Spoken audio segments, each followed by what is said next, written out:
ఇద్దరు అన్నదమ్ముల్లో ఒకడు పెద్ద తాగుబోతు, మత్తు పదార్థాలకు బానిస.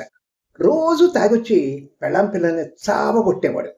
ఆస్తి అంతా కరిగించేస్తున్నాడు.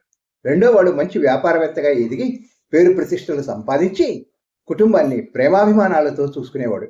ఒకే తల్లిదండ్రుల పిల్లలైన రెండు భిన్నమైన జీవితాలను ఎలా ఎన్నుకున్నారని చాలా మంది ఆశ్చర్యపోయారు. మొదటివాణ్ణి, నీవేమిటి ఇలాగ వ్యసనాలకు బానిసై జీవితాన్ని కుటుంబాన్ని నాశనం చేసుకుంటున్నావు అని అడిగారు.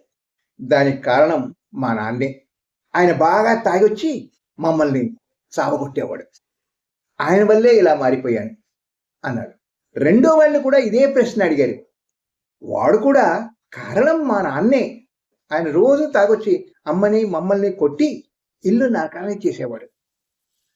అప్పుడే నేను ఈ వ్యసనాలకు బానిస కాకూడదని నిర్ణయించుకుని మంచి అలవాట్లతో ఉన్నతంగా ఎదగాలనుకున్నాను.